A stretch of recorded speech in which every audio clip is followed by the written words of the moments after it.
7, 2, 3, 1, 4. 7, 2, 3, 1, 4.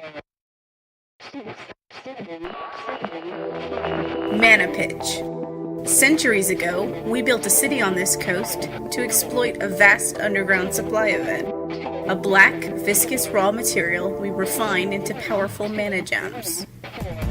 Soon after, the city became a magnet for unlikely events known as glitches, and improbable people called glitchers.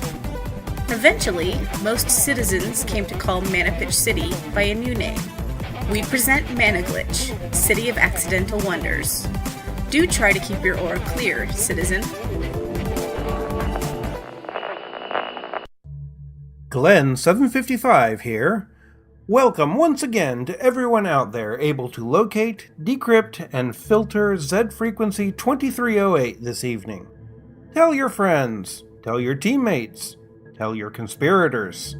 We broadcast by net, info tower, and data scry every open period, hoping to help you stay grounded in this city of accidental wonders. So far in 715, the month of Windstrain has brought only gentle breezes, and we're all hoping it stays that way. Even when we don't get any serious weather glitches, a heavy thunderstorm here in the city is something to marvel at, and to hide from. Folks have been driven mad watching lightning interact with the etheric auroras over the city, or inspired to amazing artistic compositions of their own. A different kind of madness, perhaps. The paranoia that gripped the city after High Minister Schaefer's assassination has lost some of its intensity. The council has eased up on ministry patrols, the princess has made regular morale appearances in public, and there's an unconfirmed report of Prime Cybercaster McAllen actually buying a frozen algae treat for a little girl who'd lost her pocket money. So, everything is sunshine and auroral displays now, right? Not hardly. I'm proud of the way our citizens have banded together in mutual support. Interim Minister Amira is doing a fine job in Schaefer's place, if not a better one. Even the petty crime seems to have disappeared. But there's a certain watchfulness in the air, a tension, a suggestion that everyone's waiting for the next disaster. I can't say I'm free of it. I'm watching my back even more carefully than I did after that crasher attacked me. Of course, the days will be getting shorter now, which is rough on everyone's mood. I expect people will be partying hard for the late year holidays to compensate. Oh, which reminds me, I don't have my costume picked out yet for Witch Night. I better hurry and decide, or I might not have time to put it together. I don't know, cohorts. I want to believe that everything's going to be okay. This is my home, and it's terrifying to think of losing it to a force you can't control. To have everything you've ever counted on swept out from under you just because of someone's visceral fear. No, I can't just pretend the last month never happened. And I'm asking you all to do the same. Relax a bit, sure. Enjoy life being a little closer to normal, but don't let down your guard. Not now.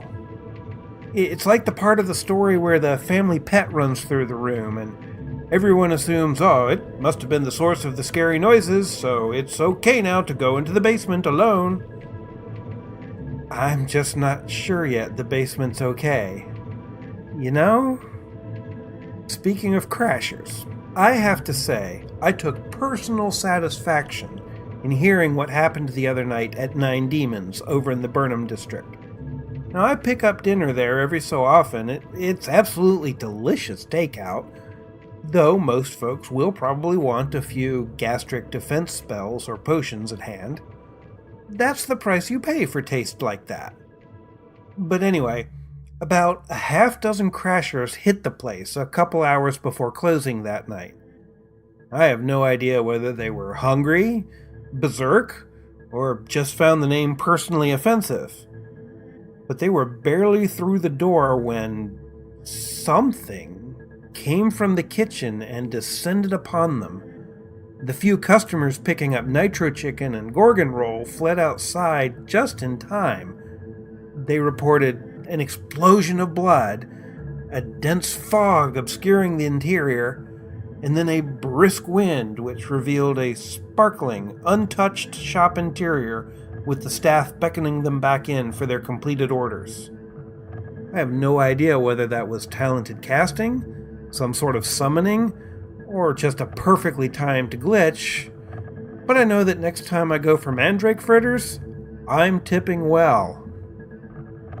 Of course, this weekend was the premiere episode of Season 77 of Captain Shadow, everyone's favorite show about a mysterious ether ship captain eternally fleeing a cryptic doom, and about the colorful characters who join his crew for a while, willingly or not.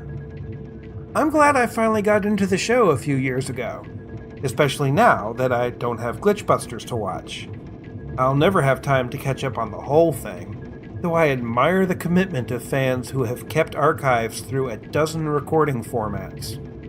Now, the biggest treat for me during the premiere festivities was seeing Captain Shadow's ship, the Void Knife, in person at the Ethership docks. The producers have had a functional Ethership fitted out as the Void Knife for decades, of course. It saved a lot of money on special effects shots. But as most fans know, the previous Void Knife disappeared after a group claiming to be the actual crew suddenly popped into existence aboard the ship and forced the cast and recording techs to flee in escape pods. No one's found any trace of him since, though footage taken during the hijacking did make it into that classic 75th anniversary episode, Doppelgangers. But of course, with the real vessel gone, they had to fake the ship last season, which is why a lot of scripts took place planetside. Well, the new Void Knife is built and looks even prettier than the last one. Hey, Chief Engineer Ngambo must have been doing some refitting off screen, right? So I got to take the VIP tour, and let me tell you, it was a real thrill to stand at the helm and imagine being Captain Shadow dodging another pirate attack. Certainly it was more fun than being shot at by actual space pirates a few months ago. Also, I've registered a complaint with Municipal Express. Now, I realize that things have been a little chaotic here lately, and of course, package delivery is always glitched on everyone's planet. But someone needs to explain to me how my Captain Shadow VIP kit was sent to some dude on Terra Epsilon first before it came all the way back to me here. Yeah, I was on that planet for a few days, but that was weeks ago, and the receiving address clearly says Managlitch City, Karistan landmass, planet Nema. I don't even think they watch Captain Shadow on Terra Epsilon. But thanks very much to the honest person who got the package back to me. For your efforts, there's a box set of seasons 70 through 75 on the way to you, and an autographed photo of the 17th Captain Shadow, Monique Tamerl. Enjoy! Cohorts, we have a message from another listener tonight. Now, this is from a young man named Liorden, who lives in the city-state of Istal, way over on the other side of the continent. Say, do your parents know you're listening to Z frequencies? Anyway, Istal is a lovely city. Not as nice as Managlitch, of course. He asks, how come Princess Swiftstorm isn't a queen if she rules over the royal family of the city? Well, Liorden, you're hardly the first person to ask that. Nevertheless, the answer's not talked about much, because it's kind of creepy. Queen Fairlands is still around. Ish. See, when the princess was still very, very young, there was an accident at the palace. An explosion due to faulty power equipment which claimed many lives, including, terribly, the Queen's. Sort of. Before she died, The Royal Chirurgeon and then second Cybercaster McAllen performed a biotechnological miracle and transferred her very consciousness into the palace's data scrying network. From there, she was able to lead our citizens through cybercast projections until the princess came of age. While the queen was frequently seen on palace broadcasts, her lack of physical public appearances was explained as anxiety brought about by the accident. Eventually, the princess reached ruling age, and repeated appeals to the good of the city finally convinced Queen Fairlands to pass the crown to the princess. So the queen is still around, just publicly retired and unavailable to open supermarkets. The truth of what happened is rarely discussed, out of respect for the royal family. On the other hand, McAllen's heroism that day went a long way toward his elevation to Prime Cybercaster. Now that she has little to do in the daily affairs of the city, Queen Fairlands spends a lot of her time designing androids and researching rituals that might transfer her into one, so she can get out a bit again. She's also a 12-time champion at the Cariston Invitational Cube Word Puzzle Championships. So, there's your answer, Leorden, and thanks for writing in. And don't worry, this was a once-in-a-lifetime occurrence, and there are almost certainly no cyberconscious ghosts inhabiting your family's home data scryer. Just to keep everyone in the know, we have been seeing a lot of the Catfolk wandering the city over the last month. Generally, of course, they keep to themselves in the Lowell and Doremi districts, politely discouraging the presence of any humans without specific business there, or a lot of nerve. Usually which month is the best time to see one anywhere else, their own rituals and observances of the season demand a little extra mingling. Besides, Catfolk are frequently invited to the better Managlitch witch night parties. There was that one shindig at Mistress Messier's place, with the maid costumes and I digress. Anyway, it's a little early to see them this year, and see so many. So I'll pass on the usual warnings. Catfolk are very mistrustful of other sentient beings they don't know. They're uncomfortable in large crowds, and they're annoyed by people who treat them as walking, talking house pets. Should you wish to approach one, be as polite and non-threatening as you can. Those fangs and claws are not for decoration. And do see if you can get into one of those parties, because when Catfolk relax and start enjoying themselves, meow. Hang on. What? Oh. Okay, Oh, Slippery Adams just passed along some disturbing news. The Gudelia office of the Manapitch Aurametric League, where Avrela Singer and her team of cryptolinguists were investigating that strange stone pyramid, is empty.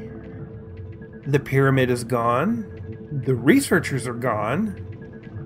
Ms. Singer and Frederick Therms are gone, and so are all their research materials. This doesn't appear to have been sudden cohorts. Everything's tidy and properly shut down. There's no trace of them. The main office of the League is asking for assistance locating everyone, and the Ministry of Order has already cordoned off the building. This report goes on to say there's a distinct lack of clues in the building's aura. Well, since we already know the pyramid has strange effects on the ether nearby, I can't say I find that nugget especially surprising. The orderliness seems to rule out foul play, but in that case, why did they go without telling anyone? And where? Yet another mystery tied to these circling pyramids, and my curiosity is killing me. Just what are they?